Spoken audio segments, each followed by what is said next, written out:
प्रतिष्ठिता मनो मे वाची प्रतिष्ठितम् आविराविर्मयेधि वेदस्म आणीस्तः श्रुतं मे मा प्रहासि अनेनाधीतेनाहोरात्रान् सन्दधामि ऋतं वदिष्यामि सत्यं वदिष्यामि तन्मामवतु तद्वक्तारमवतु अवतु माम् अवतु वक्तारमवतु वक्तारम्। ओम शांति शांति शांति हरि ओम।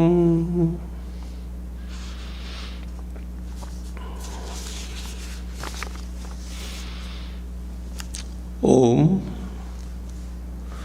May my speech be accorded with the mind. May my mind be accorded with the speech. O self-effulgent one Brahman, reveal thyself to me. May you both, speech and mind, be the carriers of the highest truth to me. May not all that I have heard depart from me. May I be able to join day and night through this study with Brahman. I shall utter what is verbally true. I shall utter what is mentally true.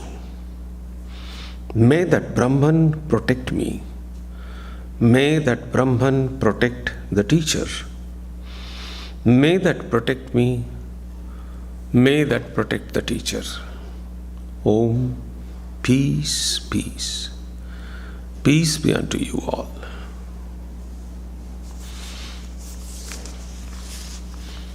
Good morning.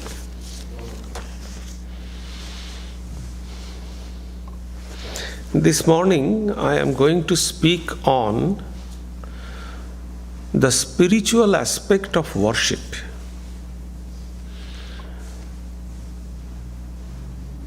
You observe, watch different spiritual worship in different places. Probably tomorrow morning also you will be going to watch the Kali Puja of Belur Math on their website. So, how does spirituality connect with worship? When you observe worship, probably you don't know the mantra, you don't know the detail of every step of worship, but you can connect yourself. And it has a great importance in our spiritual life.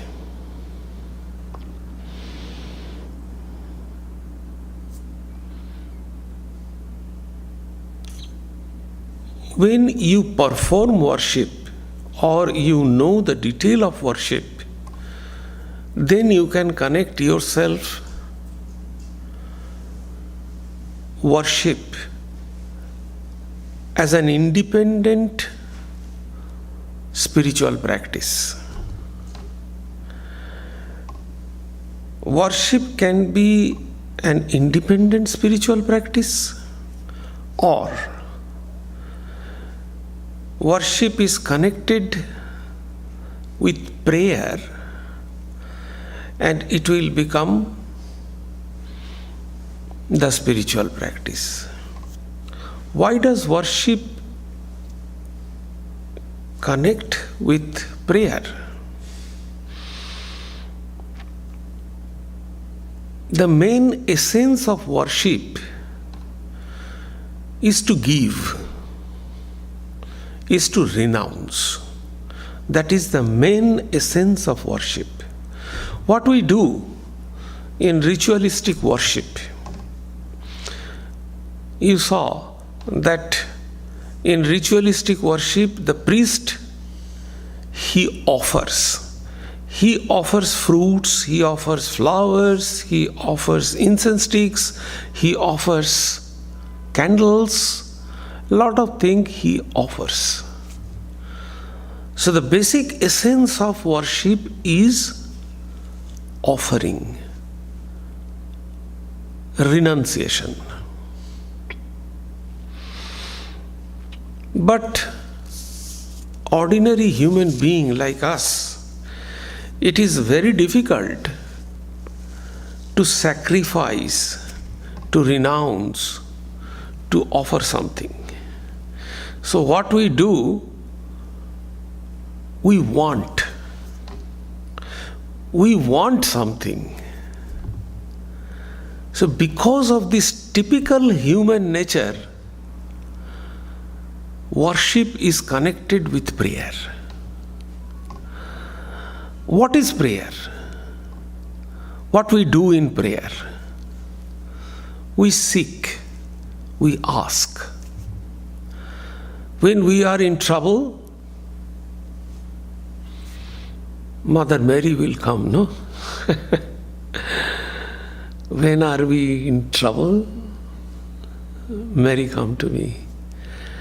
So, when we are in trouble, we pray, we seek, we ask to get something. So that's why prayer has been connected with worship. Start with prayer. And in ritualistic worship also, you saw that the priest first pray.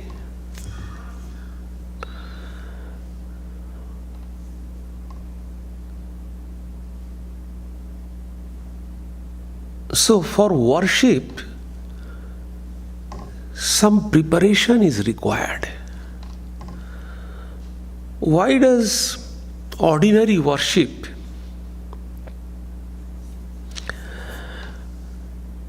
not give any kind of fruits? It is because neither spiritual enlightenment. It is because preparation is not there.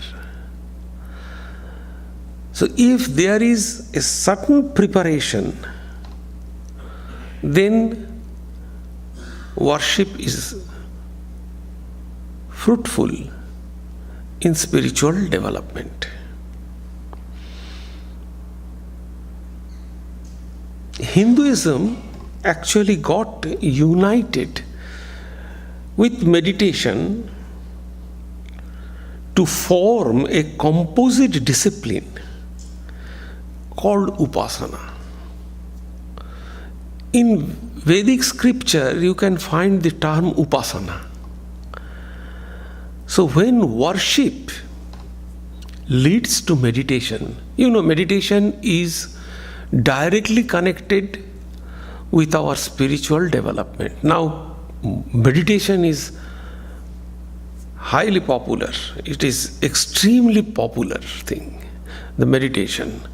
In the churches also, we find there are posters and banners that meditation will be held.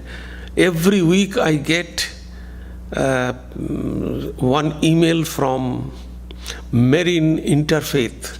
It's a huge, very big organization. So Marine Interfaith. And every week, this week's meditation. So every week, from some religious leader from some religion, they conduct the meditation. So meditation is now very popular. So meditation is directly connected with, but previously it was not, because only the mystic Christians, they used to do meditation and spiritual practice. The mainstream Christianity I would say the Catholic Christianity or Protestant, it was mainly based on the prayer. Prayer was the main spiritual practice. In confession, prayer, those are the main spiritual practices in Christianity. But now, meditation is taking the place. However, worship leads to meditation. And in Upanishad we find the term upasana, not the worship. Because the upasana term has been used, it is a kind of combination of worship and meditation. So that is what it is said. Hinduism got united with meditation to form a composite discipline called upasana. Concentration became a test of the intensity of one's devotion. How much we are devoted, our concentration depends on that. And meditation came to be looked upon as a higher stage of worship.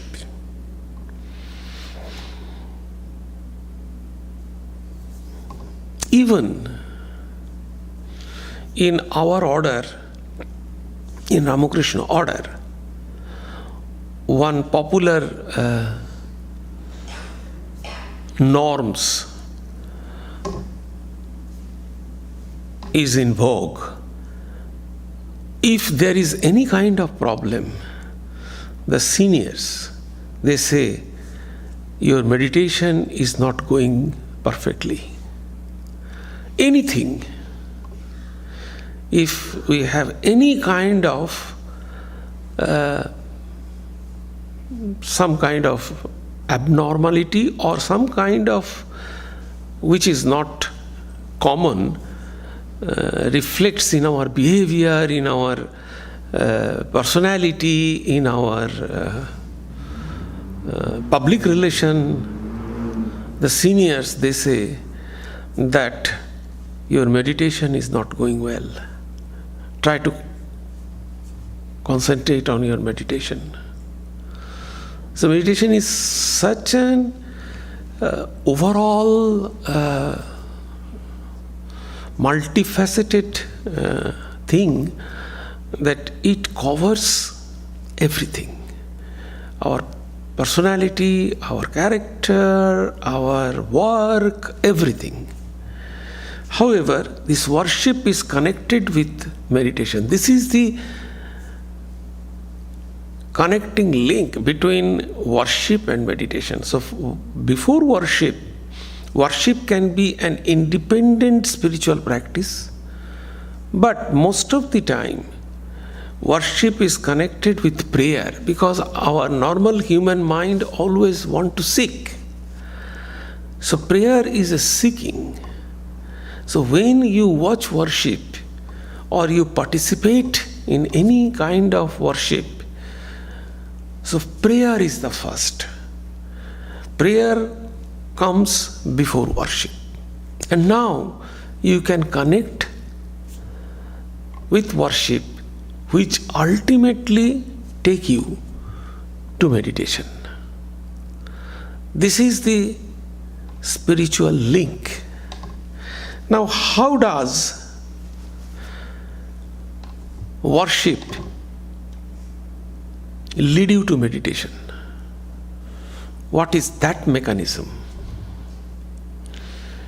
Worship has 4 components, very important components. I shall not go detail into all the four components. Perhaps you know many things. I just touch. The first component is sacrifice. What does it mean by component? Component is here, I try to mean attitude. I try to mean attitude here as component. Attitude means prayerful attitude, worshipful attitude, this kind of thing. So, it is a kind of worshipful attitude.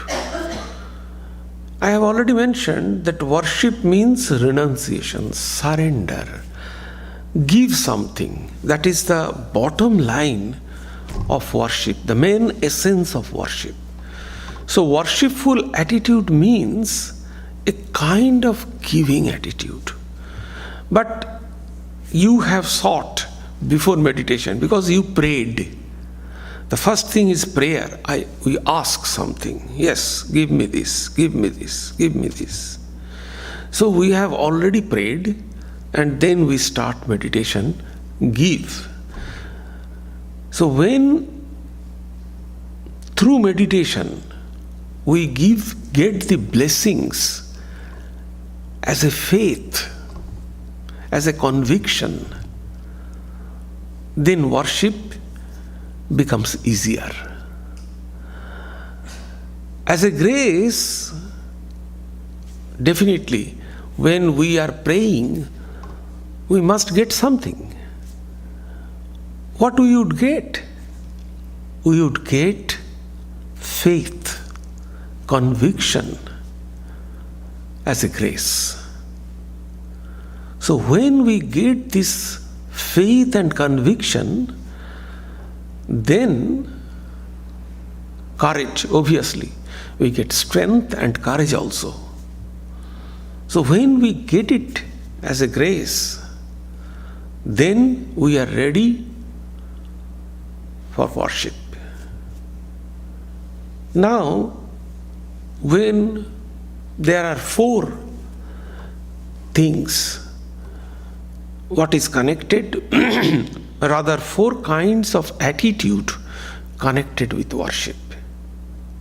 The first, obviously, the sacrifice, some sacrificial attitude.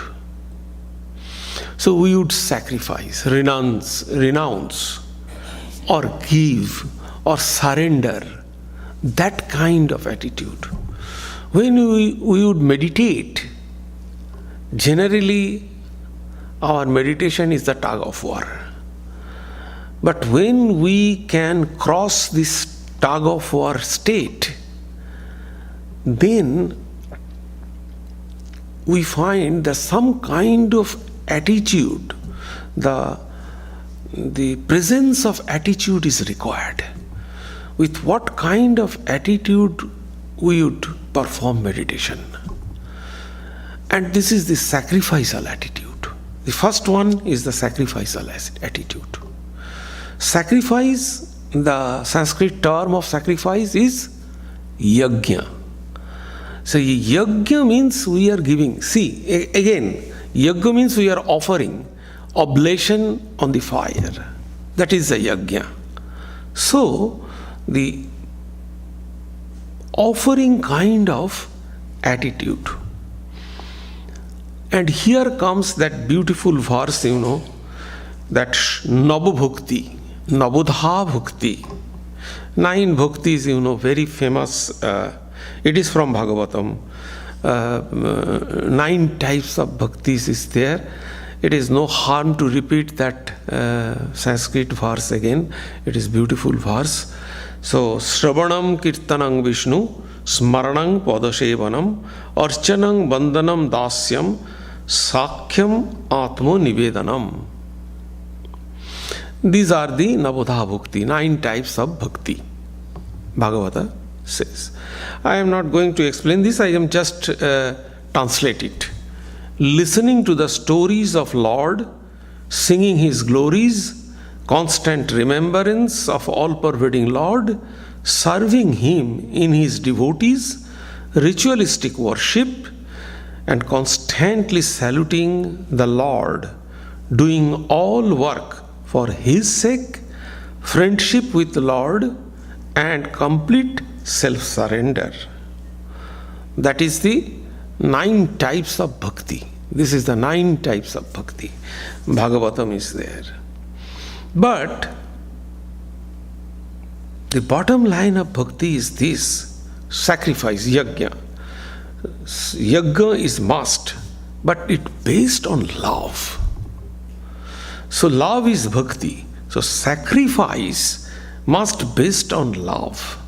And there are two things in sacrifice. The first, obviously, the offering. And second is the offering, the highest kind of offering is the offering of our self. It means self-denial. It means complete eradication of ego. That is the highest kind of sacrifice. We can sacrifice different flowers, fruits, milk, water, ghee, everything. But the highest kind of sacrifice is the sacrifice of our ego, self-denial and offering. This is the two important things of sacrifice. This is the main essence of yajna. Yajna, adoration, sacredness, and cult. These are the four attitudes in worship. These four attitudes ultimately, step by step, takes us to the deep meditation. So sacrifice is the self-denial, basically. And obviously, Navodha Bhakti, 9 types of bhakti is also there. Through anyone, we can do the self-denial. So this is the first kind of attitude. The second kind of attitude is adoration. Adoration means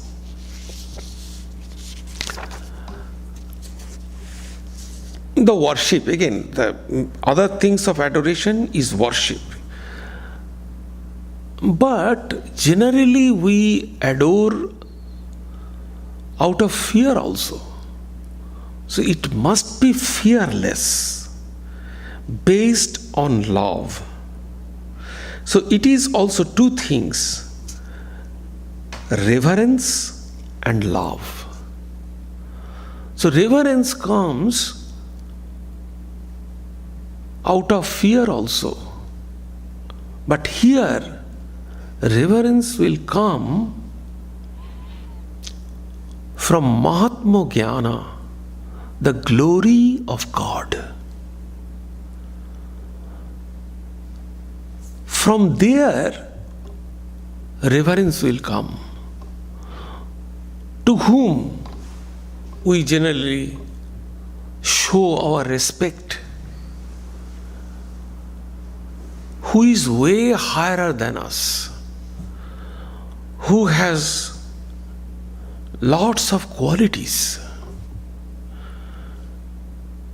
Why the devotees, they show their respect to the monks? It is because monks, they renounce everything. They renounce their home and hearth. They renounce their so-called enjoyments. They wear only one type of things. So they renounce their desire, wishes, everything. No hairstyle. So that's why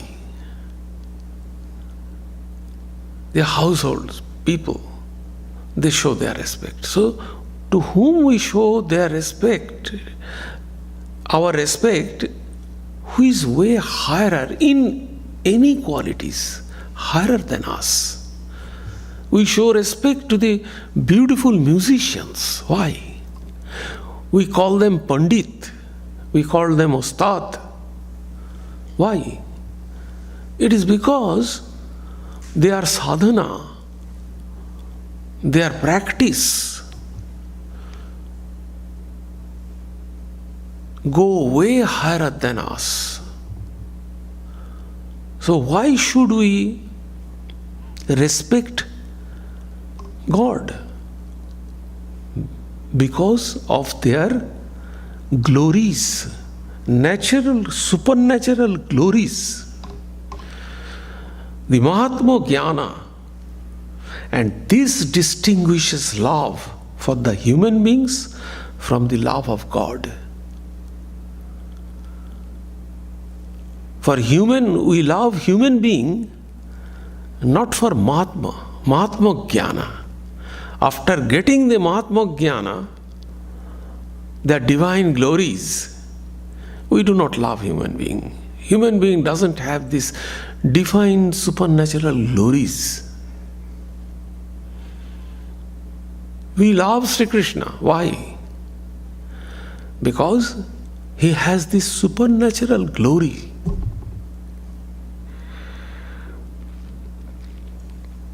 So this is adoration. Basically, these are the adoration. And Christian adoration, Christian mystics adoration is also like that. Loyola, Ignatius Loyola, his theory is that man is created to praise, renounce and serve Lord. That is the objective. And this theory of Loyola is very close to Vedanta.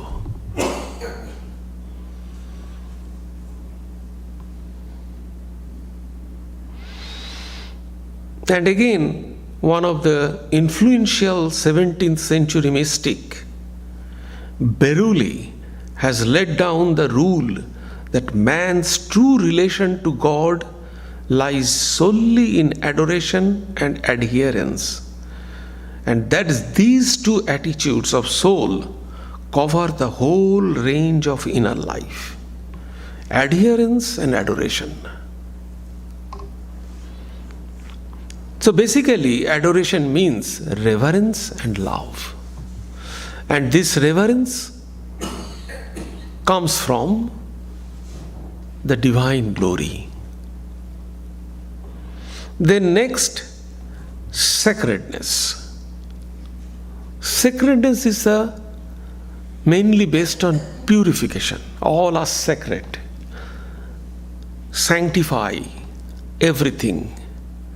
That is the priest, they do, sanctify the place, sanctify the utensils, sanctify the items of the puja, even they sanctify the mantra also. Every word. It's a very technical way, all the mantra, how they can sanctify the mantra. It is very interesting. How do we sanctify the mantra? See, the mantras are nothing but the alphabets. Am I correct? These are nothing but alphabet. And in Sanskrit literature, as usual, there is 52 probably, because li, there is 2 li in Sanskrit. Li, re. 2 li is there. So, I know most of you have forgotten Bengali alphabets. I am, or Sanskrit, I am pretty sure. But anyway, there are 52, 53 alphabets.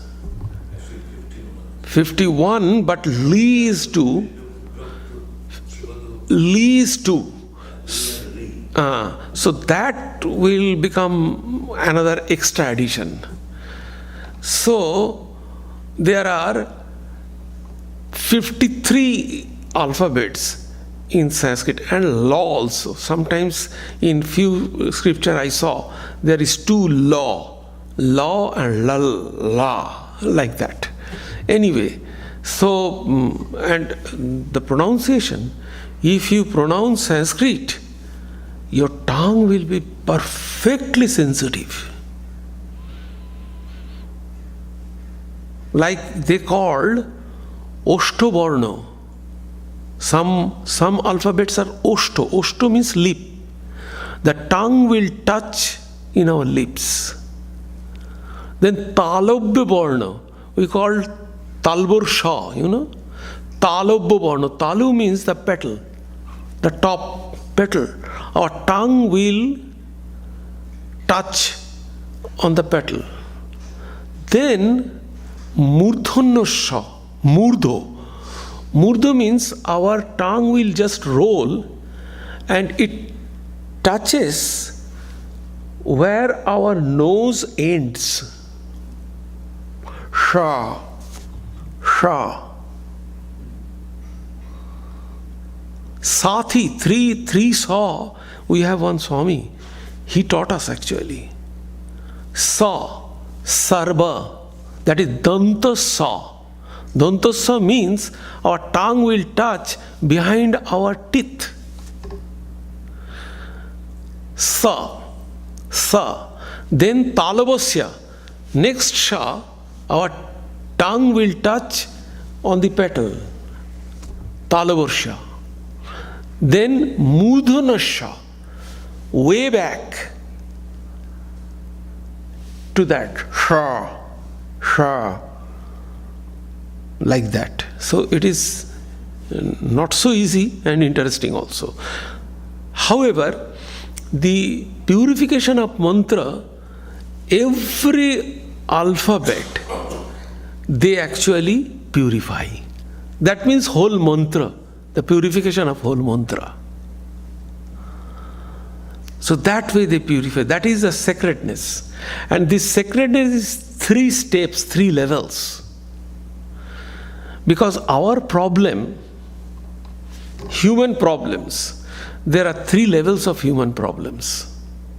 You can think.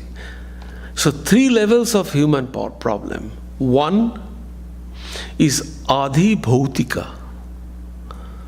Bhautika means the problem will come from this world.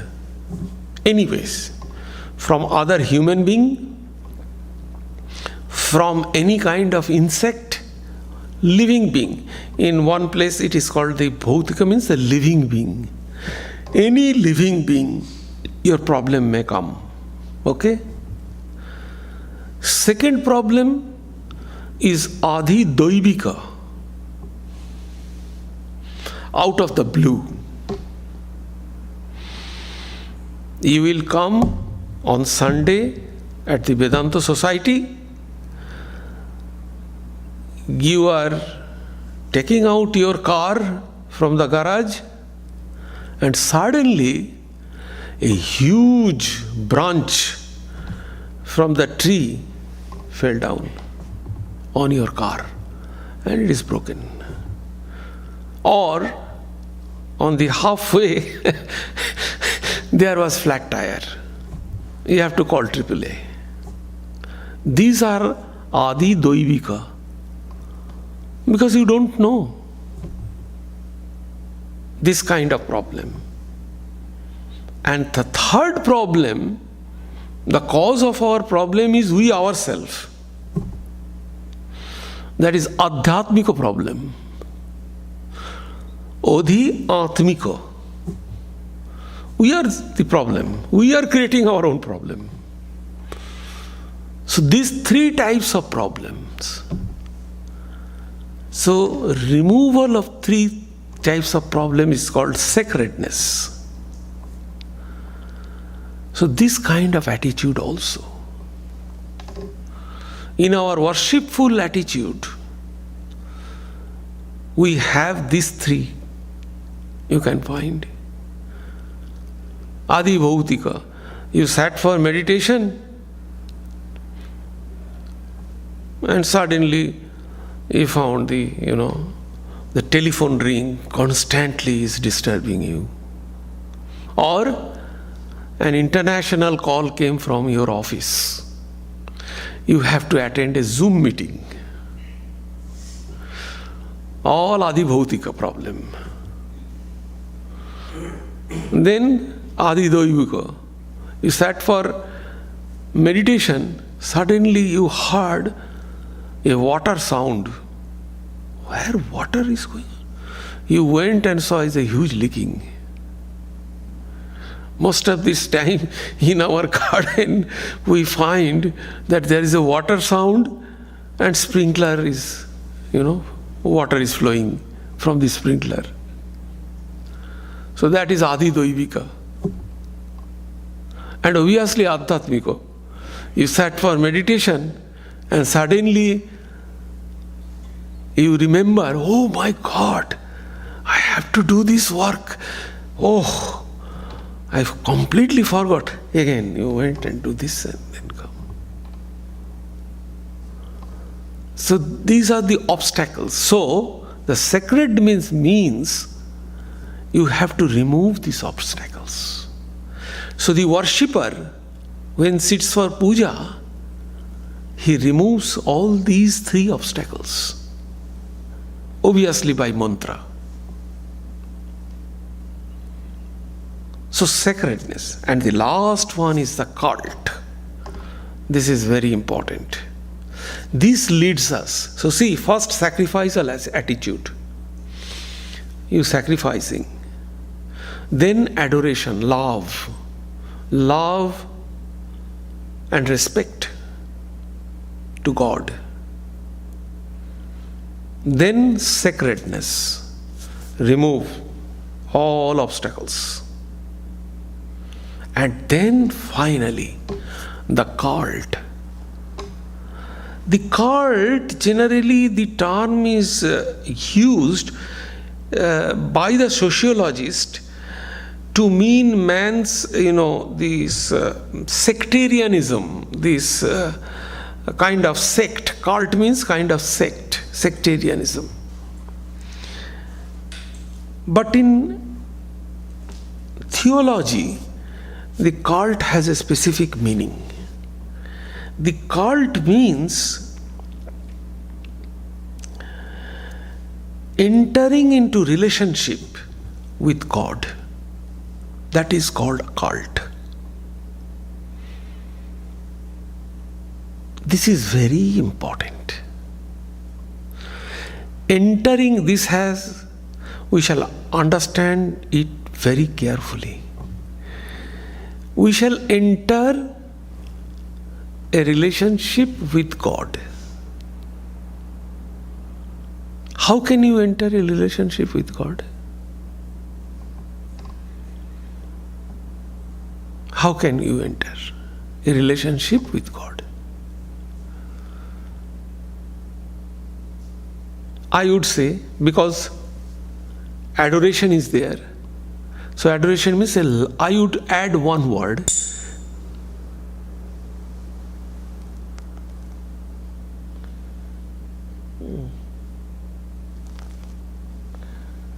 I would add one word. I don't know, something happened actually. Yes, actually I think one crack sound I found. That one, na? So, would you like me to turn it off? Just give me, I can take it away. I can take it away. You will come? Okay, please, then. Because I found a cracking sound I heard. You can turn it off right now and that will do. Okay. So, how can you establish a relation? I would say, I would add the word love. So, cult means you have to establish a loving relationship with God. How can you establish a loving relationship with God? Do you know God? Have you seen God? No. Your experience of God is only in picture on the altar and by reading books or listening to lectures. If you don't know anybody, how can you establish a loving relationship? Okay, we accept, okay, we shall establish loving relationship. Now, when you are meditating, you are imagining God's picture. Say, as for example, can you establish a loving relationship with a picture or a mental thought? You cannot. So with whom you can establish a loving relationship? So with whom we can establish a loving relationship? Can you establish a loving relationship with your friends? You can loving a relationship with your friends. And friends means the human being who is real. So we can establish a loving relationship only with a person, with a who is real.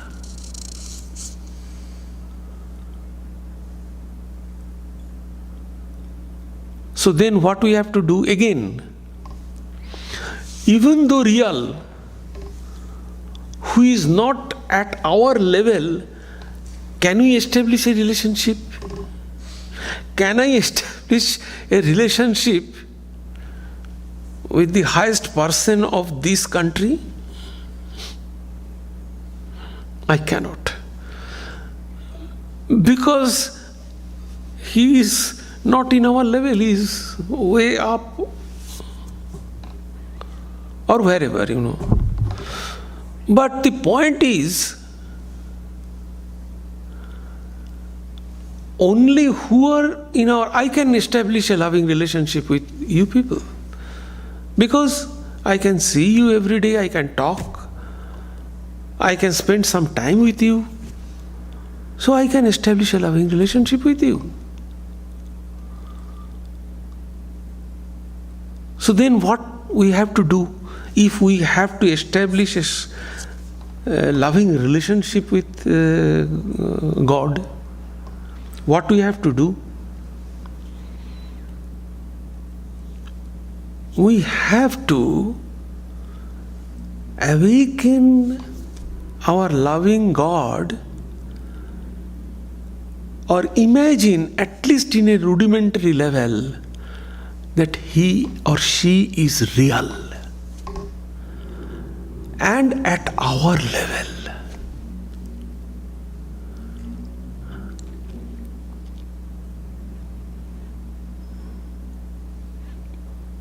A worshipper of Shiva must have some attributes of Shiva in him, and a worshipper of Vishnu must have some attributes of Vishnu in him. Each man must choose that deity who is perfect embodiment of those attributes which are present in him or her, at least in an incipient form.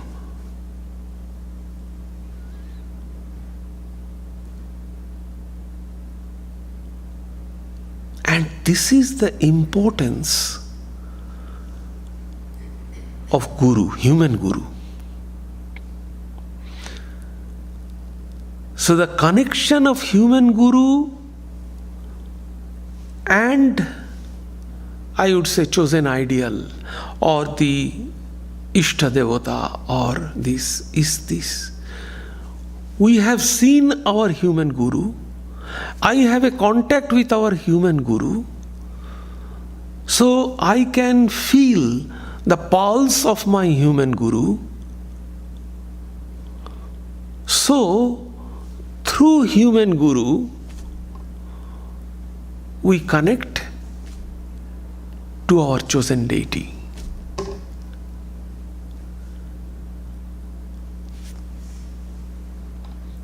too real, we try to conceptualize some transcendental.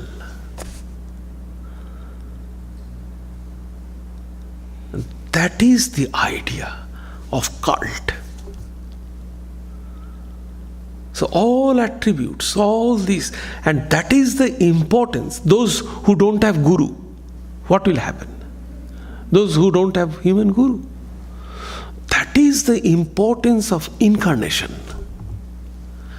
Again and again, Swami Vivekananda emphasized the incarnation. Why? Because incarnations are real human beings. We can understand their pulse, we can understand their thought, we can feel their activity. So, and at the same time, the incarnation is transcendental also.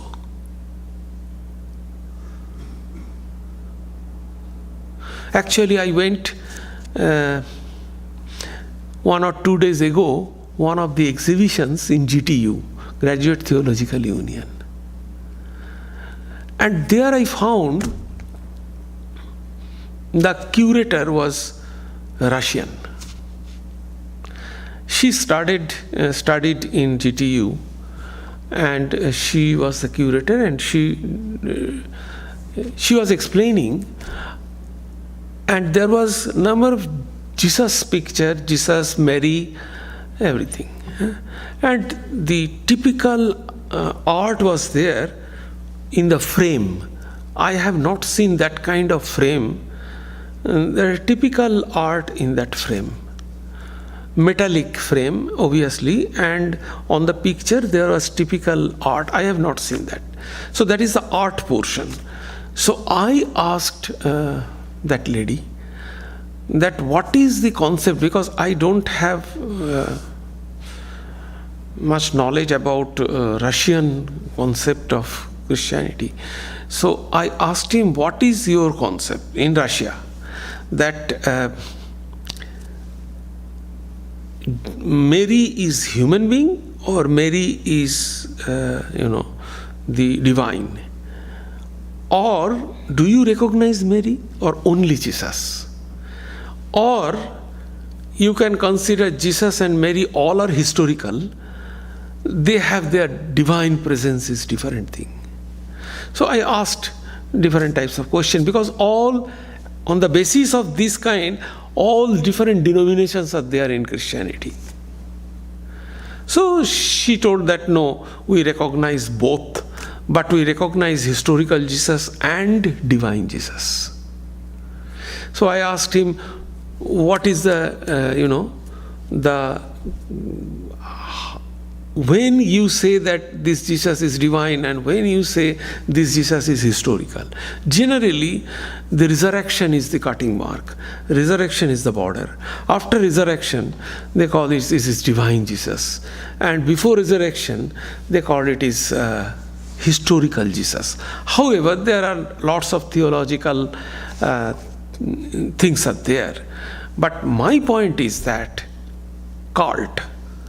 So cult means when you connect, and this is the connection actually, from human to transcendental. That is the way. This way spirituality goes. We have to take our mind to the transcendental level. How can we do that? How can we understand God to whom we have not seen? We don't have any relation. How can we establish that relation? With mental picture, can you establish a loving relationship with a picture? First you have to establish the loving relationship with the person. Then you can connect with the picture. But what we do, we first see the picture and try to establish the loving relationship in case of spirituality. So that's why the cult means go this way. So this is the 4 attitudes in worship. Let us sum up the whole thing. When we want to develop this worshipful attitude, this is important. Because Aranyaka, what is Aranyaka? Aranyaka is, anybody? What is Aranyaka? Forest. Okay. In scriptural sense, Aranyaka.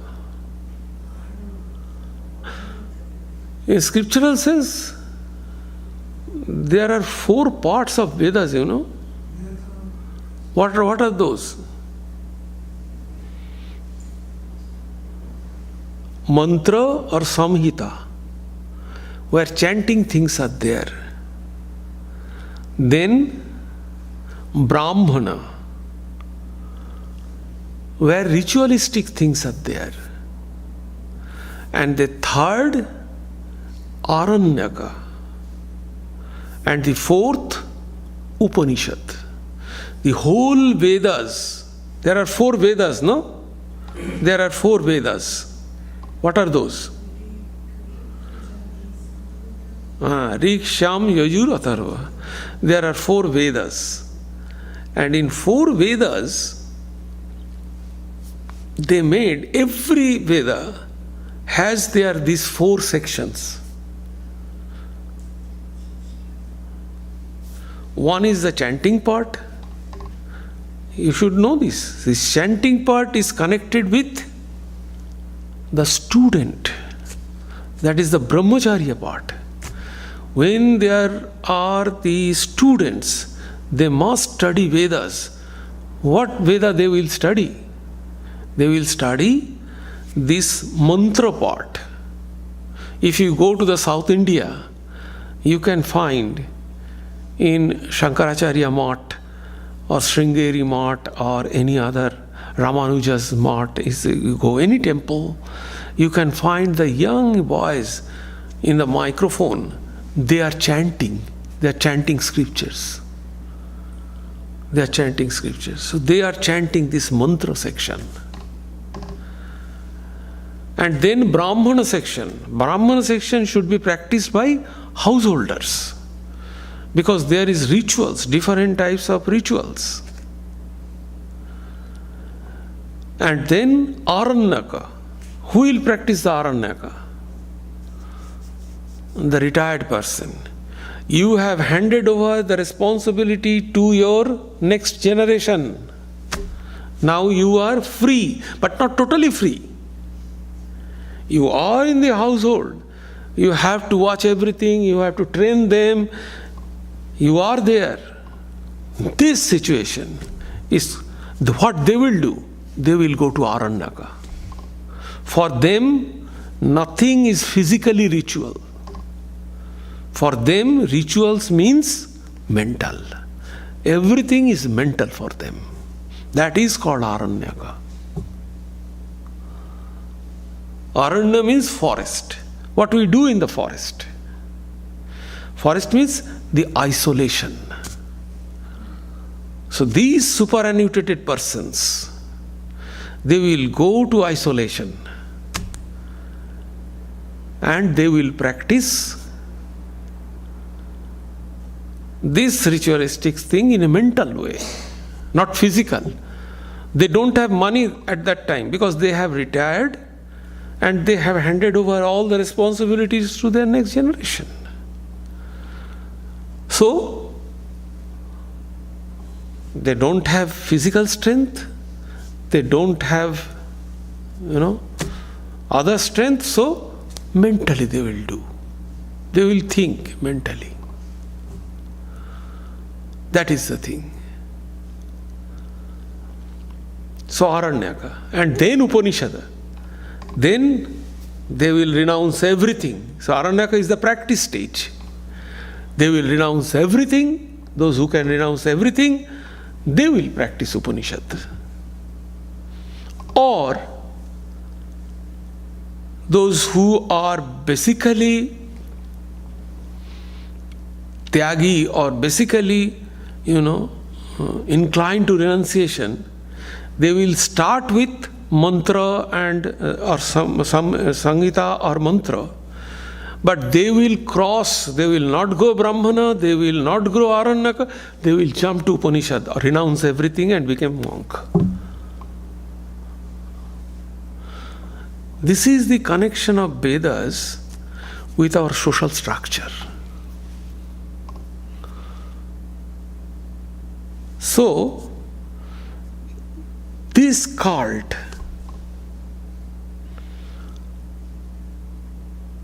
is basically the myth and ritual. Myth means you are imagining something. It is mythical. And other is ritual. That is the ritual means mental, not the physical. Physical is Brahmana. So this is the cult. So this is the relation. This is the relationship, to establish the relationship with God in this way. We have to establish a loving relationship, How can we establish a loving relationship? In this way. We have to imagine that they are at our level, and from there we have to transcend. From finite, we have to go to infinite.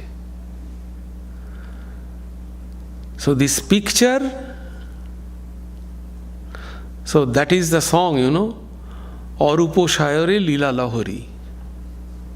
A beautiful song is there.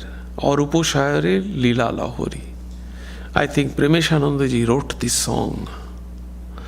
And Mahapurush Maharaj heard it.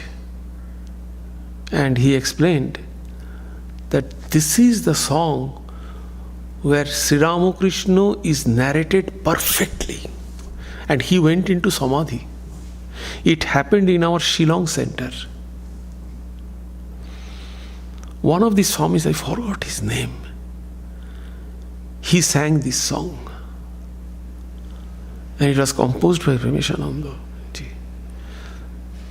And when Mahapurush Maharaj heard this song, he went into Samadhi. And he said, who wrote this song is a perfect way of, and he blessed Premeshananda ji. So, Arupo Shayare Lila Lahori. Arupo means what? Who doesn't have any rupa. Without form. Rupa means form. Shayur means a huge body of water. A lake. Huge lake. Arupo Shayur. Who doesn't have any form. That kind of water body. Arupo Shayare Lila Lahori. Lahori means waves. Without form, but waves are there. And what is that? Leela. Leela Lahori. The waves are only the Leela. How this Leela came? Uthilo mridulo koruna bai. How waves are formed? By the wind. If wind is more, waves are more, bigger. So this Leela Lahori, how it is formed? Uthilo mridulo koruna bai. So out of grace, koruna means grace. Bai means the wind. So by the wind of koruna, these waves are formed. Wave is a form, So from the Arupo, without form, comes the form. And that is because of Karuna, grace, the wind of grace. So that is Sri Ramakrishna. Infinite Sri Ramakrishna became finite. The story that said Sri Ramakrishna to Master, one day in Dakshineshwar he said, now nobody is there. I tell you a secret thing. A infinite field is there and a wall is there.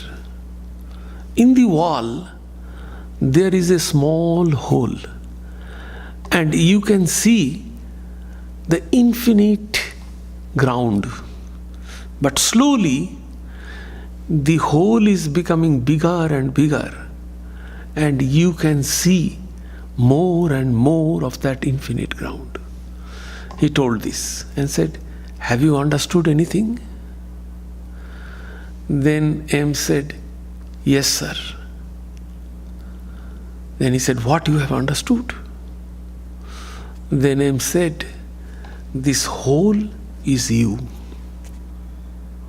And this infinite field is Satchidananda. Sri Ramakrishna, yes. He was very happy. What does it mean? So Sri Ramakrishna is the doorway of infinite. Through finite Sri Ramakrishna, we have to go to the infinite Sri Ramakrishna. With form Sri Ramakrishna, we have to go formless Sri Ramakrishna. That is the idea. So it is only the entrance. It is only the gateway. What we see, that is only the gateway. On the basis of that, we have to go to the infinite Sri Ramakrishna, formless Sri Ramakrishna. That is the goal. That is cult. So exactly in the same way, we have to start with some finite, some incarnation, because they are at par with us. Their quality, their attributes, their form, they are real. And through that, we have to go to the infinite. That's the real goal of our meditation and everything. So see, from worship, we are going to the infinite, starting from sacrifice to the adoration, to sacredness, to the cult. These are the connecting link, the spiritual aspect of worship. So when you will watch worship, what you will do? All these steps are going on here. You will mentally recapitulate this.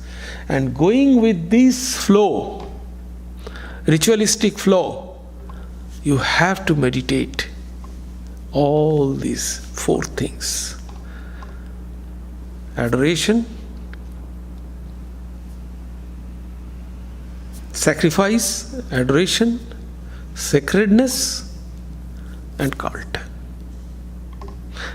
Do you have any quick question?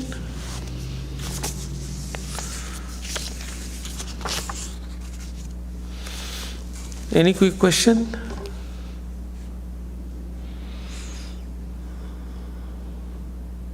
So it is not that you will be present or watch any worship as a passive entity. It is not that. You must have a huge responsibilities during worship.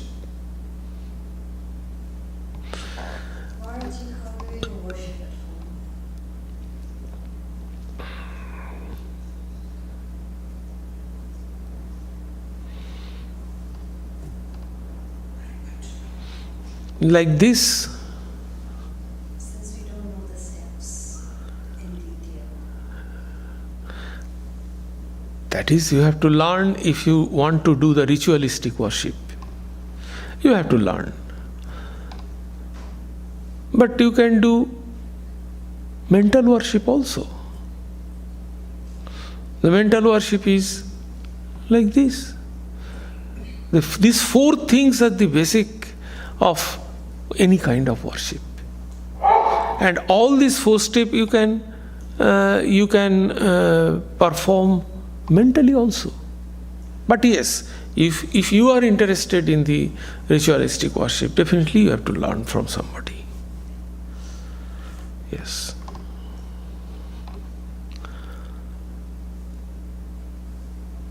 Okay.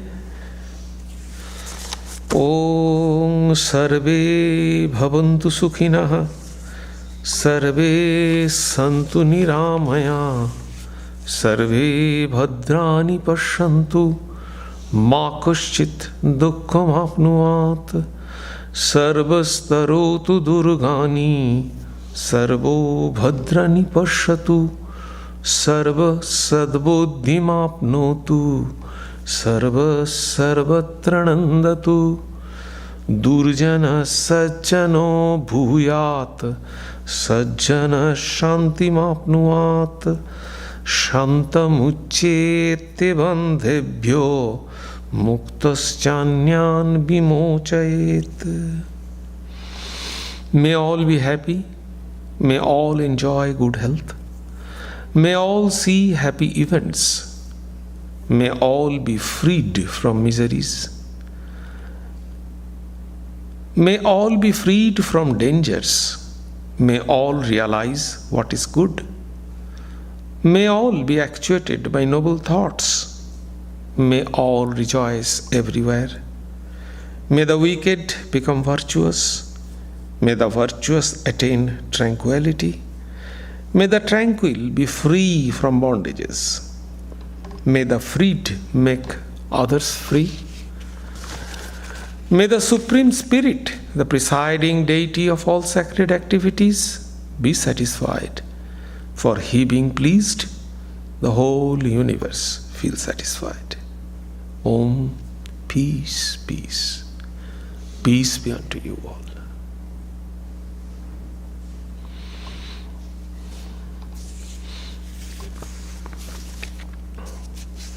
And I think you all know these two important announcements. The first one is Kali Puja. Our Kali Puja will be held on 25th October, next Saturday, at our San Jose Center from 10 p.m.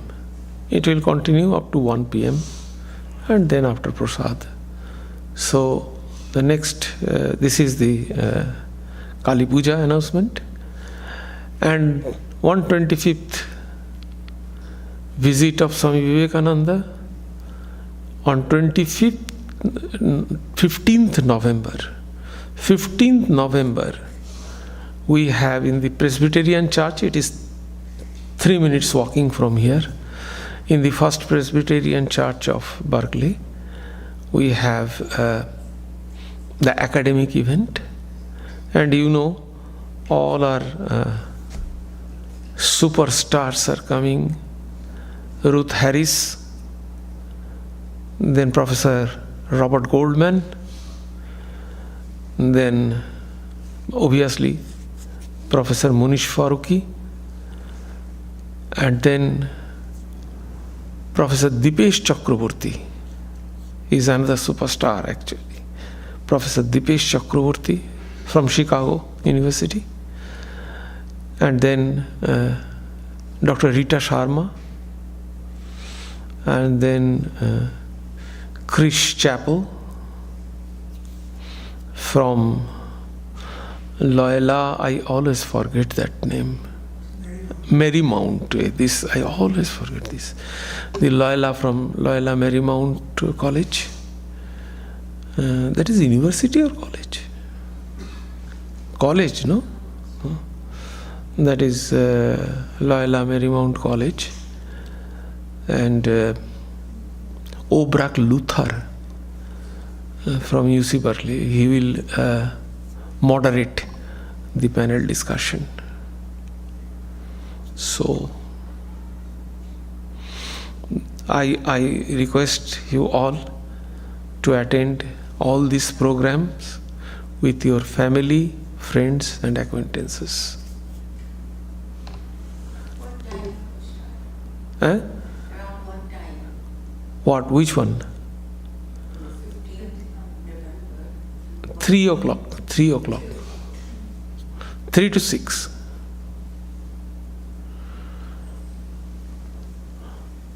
Okay. Thank you.